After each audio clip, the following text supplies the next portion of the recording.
வணக்கம் அனுகிரகம் தமிழ் சேனல் நேயர்களே, நான் உங்கள் அன்பான சயின்டிபிக் வேதிக் அஸ்ட்ராலஜர் அஸ்ட்ரோ அரஞ்சி பேசுகிறேன்.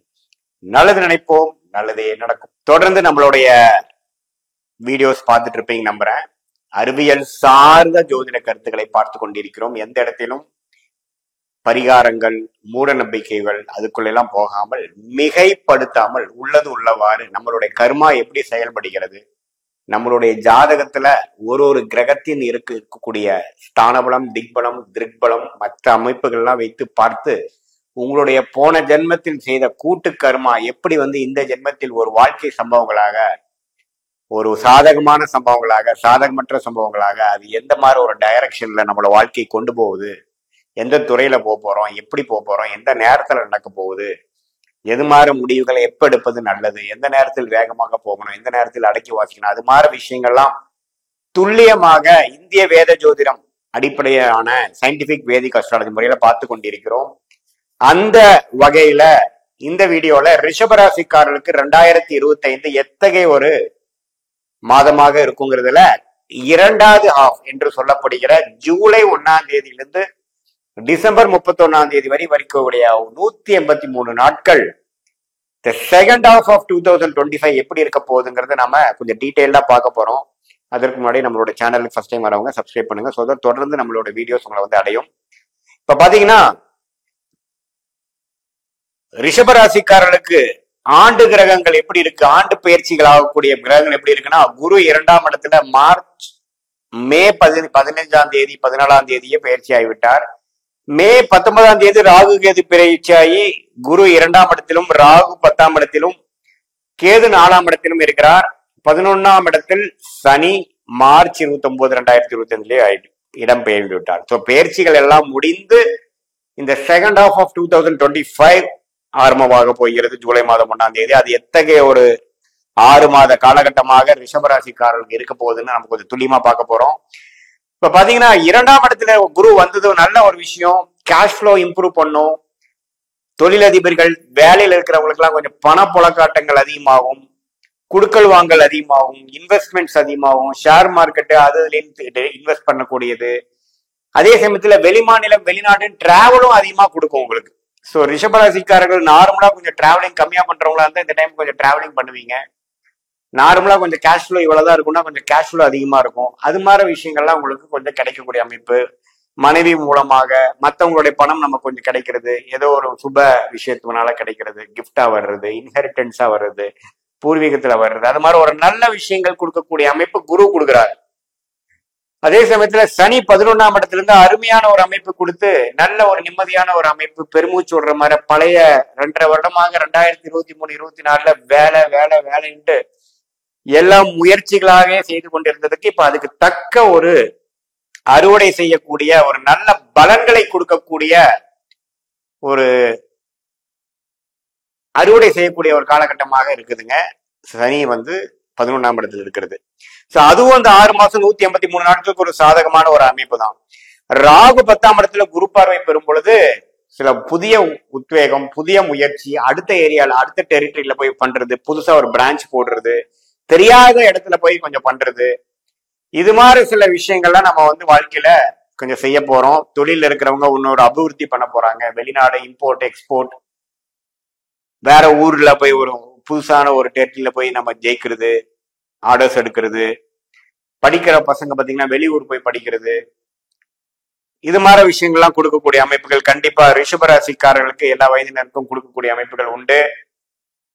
இப்போ சீனியர் சிட்டிசன்ஸ்லாம் கொஞ்சம் உடம்பு கொஞ்சம் பார்த்துக்க வேண்டியிருக்கு. 8ஆம் இடத்தை குரு பார்க்குறப்ப திடீர்னு சில டயபெட்டிஸ் ப்ராப்ளம், பிபி, சுகர் எல்லாம் கொஞ்சம் தலை தூக்குறதுக்கு வாய்ப்புகள் உண்டு. அடிவயிறு பிரச்சனைகள் அது மாதிரிலாம் கொஞ்சம் கொடுக்கக்கூடிய அமைப்புகள் உண்டு.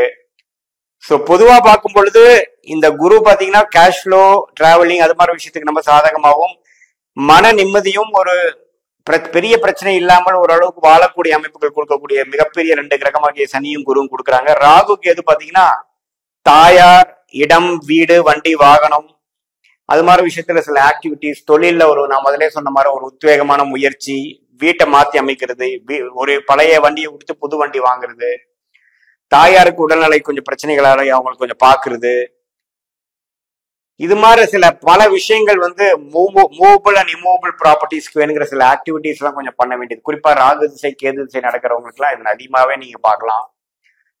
மற்றபடி ராசி அதிபதியாகிய சுக்கிரன், செவ்வாய், புதன், சூரியன் எல்லாம் பாத்தீங்கன்னா ஓரளவுக்கு நல்ல அமைப்பா தான் இந்த 6 மாச காலகட்டத்தில் இருக்கிறாங்க. அதெல்லாம் ஒன்றும் தவறு இல்லை. சோ மேலோட்டமா நல்லா பார்க்கும் பொழுது ரிஷபராசிக்காரர்களுக்கு பண விஷயம் பாசிட்டிவா இருக்குது, குடும்பம் அமைகிறது பாசிட்டிவா இருக்குது, அடுத்தவங்க பணம் நமக்கு வர்றது பாசிட்டிவா இருக்குது, வர வேண்டிய பணம் வந்து சேர்றது பாசிட்டிவா இருக்கு, வெளிநாடு போறதுக்கு பாசிட்டிவா இருக்குது, வெளி மாநிலம் போறதுக்கு பாசிட்டிவா இருக்கு. அதே சமயத்துல சில விஷயங்கள் கடுமையா உழைச்சதுக்கு வேணுங்கிற பலனை அனுபவிக்கிறதுக்கு அருமையா இருக்கு. அதே சமயத்துல புது ஏரியா, புது டெரிட்டரி, புது ஒரு முயற்சியில போய் ஜெயிக்கிறதுக்கு வேணுங்கிற உத்வேகமும் அமைப்பு கிடைக்கிற அமைப்பு இருக்கு. ஸோ இதே மாதிரி மாணவர்கள் பாத்தீங்கன்னா ஒரு புதுசா ஒரு படிப்பு படிக்கிறது, அதுக்கு வேணுங்கிற ஒரு புதிய என்வாயன்மெண்ட்ல போய் படிக்கிறது. இதே மாதிரி இளம் வயதினர் பாத்தீங்கன்னா ஒரு டிரான்ஸ்பர் ஆகி இன்னொரு இடத்துக்கு போறது, கவர்மெண்ட் ஜாப்ல இருக்கிறவங்க புதுசா ஒரு ஏரியாவுக்கு மாறுறது, ஓரளவுக்கு நல்ல அமைப்புகளாக இருக்குது. ஏன்னா சனி 11ஆம் இடத்துல இருக்கிறது அருமையான அமைப்புங்க. அதனால இந்த 183 நாட்கள் வந்து ஓரளவுக்கு பழைய பிரச்சனைகள்லாம் கொஞ்சம் படிப்படியா முடிந்து ஒரு நல்ல அமைப்பை கொடுக்கக்கூடிய ஒரு அமைப்பு ரிஷபராசிக்காரர்களுக்கு கட்டாயம் வந்துருச்சுன்னு தான் நம்ம தெரிஞ்சுக்கணும். அதே சமயத்துல போன வருஷம் ஒரு வருஷம் நடந்ததுக்கு இதுக்கு என்ன டிஃபரன்ஸ்னா, போன வருஷம் பாத்தீங்கன்னா ஓரளவுக்கு எல்லாமே ஸ்டெபிளைஸ் ஆச்சு, செலவுகள் கட்டுக்குள் வந்தது, எல்லாமே ஓரளவுக்கு ஒரு 1.5 வருஷமா செய்த உழைப்புக்கு வேணுங்கிற விஷயங்கள் நல்லா வந்தது. ஆனா இந்த டைம் பாத்தீங்கன்னா அடுத்த கட்ட ஒரு முயற்சி, அடுத்த கட்ட ஒரு புதிய ஒரு உத்வேகம், கொஞ்சம் முதலீடு, உண்மையே அதுக்காக இன்னும் கொஞ்சம் ஓடுறது, அது மாதிரி அடுத்த லெவல் ஆஃப் ப்ரோக்ரஸ்க்கும் குரோத்துக்கு ஓரியன்ட்காக திட்டம் தீட்டி புதிய வேலையில் இருக்கிறவங்களா இருந்தாலும் வேலை மாறுதலுக்காக ஒரு விஷயம், புதிய ஒரு குரோத்துக்காக வேலை மாறுறது, புதிய டொமைனுக்கு மாறுறது, நல்ல பேக்கேஜில் மாறுறது, அதே மாதிரி தொழில இருக்கிறவங்க ஒரு அபிவிருத்திக்காக வர்றது, இன்னொருத்தரோட சேர்ந்து ஒரு முயற்சி எடுக்கிறது, கூட்டு தொழிலா பண்றது, சுப இன்வெஸ்ட்மெண்ட் பண்றது, ஒரு தொழில் இருந்துட்டு இன்னொரு தொழில கால் வைக்கிறது, இது மாதிரி பல விஷயங்கள் பண்ணக்கூடிய ஒரு அற்புதமான ஒரு காலகட்டமாக செகண்ட் ஹாஃப் ஆஃப் 2025, அதாவது அடுத்த 183 நாட்கள் ஜூலை 1ஆம் தேதியிலிருந்து டிசம்பர் 31 வரைக்கும் ரிஷபராசிக்காரர்களுக்கு அற்புதமான ஒரு நாளா, அற்புதமான ஒரு காலகட்டமாக வருகிறதுங்க. இது மெயினாவே ரிஷபராசிக்காரங்க பண விஷயம், பினான்ஸ் விஷயம், பிசினஸ் விஷயத்துல கொஞ்சம் ஆர்வம் உள்ளவர்களாக இருப்பாங்க. அவங்களுக்கு எல்லாமே இந்த டைம் வந்து கொஞ்சம் இது இன்வெஸ்ட்மெண்ட் அது மாதிரி விஷயத்துல இருக்கும். ஒரே விஷயம் கேர்ஃபுல்லா இருக்க வேண்டியது என்னன்னா, சனியின் பார்வை உங்களுக்கு 8ஆம் வீட்டுக்கு வரனால ஷேர் மார்க்கெட் அதுல நீங்க நம்ம ஆக்டிவா ட்ரேடிங் பண்ணக்கூடாது, லாங் டேர்ம் இன்வெஸ்ட்மெண்ட் தான் பண்ணணும். தங்கம் அது மாதிரி கொஞ்சம் ஸ்டாக்ஸ்ல எல்லாம் லாங் டேர்ம் இன்வெஸ்ட்மெண்ட் தான் பண்ணணுமே ஒழிய நம்ம ட்ரேடிங் பண்றது, இன்னைக்கு வாங்கிட்டு நாளைக்கு விற்கிறது, நம்ம F&Oன்னு சொல்லக்கூடிய ஃபியூச்சர்ஸ் அண்ட் ஆப்ஷன்ஸ்ல போய் பண்றதெல்லாம் வந்து கொஞ்சம் பிரச்சனைக்குரிய டைமா கொடுத்துருங்கிறத நீங்க தெரிஞ்சுக்கணும். நிறைய பேருக்கு இது மாதிரி ஆர்வம் வரும். 8ஆம் வீட்டுல குரு பார்வை வரும் பொழுது ஆல்ரெடி ராகு திசை போயிட்டு இருக்கிறோம், 8ஆம் வீட்டு அதிபதி திசை போயிட்டு இருக்கிற ரிஷபராசிக்காரர்களுக்கு இது மாதிரி ஒரு ஆர்வம் வரதான் செய்யும். ஆனா அதுல இருந்து நீங்க மாட்டிக்காம அதுல வந்து நீங்க லாங் டேர்மா தான் பண்ணணும் இல்லையா, நம்ம போட்டு அதுலயே இருந்தோம்னா நமக்கு வாழ்வாதாரம் கெட்டு போயிடுங்கிறத நான் வந்து சொல்ல விரும்புறேன். நீங்களே வந்து பண்ணி பார்த்தீங்கன்னா உங்களுக்கே புரியும். இது வந்து ஒரு பொதுவான பலனே தவிர உங்களுடைய ஜென்ம ஜாதகத்துல எப்படி ஒரு நடக்குது, தசாபுக்திகள் எப்படி இருக்குதுங்கிறதெல்லாம் நம்ம துல்லியமா பார்த்து இந்த கோச்சார் அமைப்போட சேர்த்து பார்க்கும் பொழுது துல்லியமான ஒரு ப்ரெடிக்ஷன் எடுத்து அது மூலமாக வாழ்க்கையில எந்த நேரத்துல எது செய்யணும், எந்த டைரக்ஷன்ல அடுத்த காலகட்டங்கள் ஷார்ட் டேர்ம் லாங் டேர்ம் எப்படி வருது நமக்கு தெரிஞ்சு அதுக்கு தகுந்த மாதிரி முடிவுகள் எடுத்து வாழ்க்கையில ஜெயிக்க முடியுங்கிறத நான் கேட்டுக்கொள்கிறேன். மீண்டும் மற்றொரு காணொலியில் சந்திப்போம். நன்றி, வணக்கம்.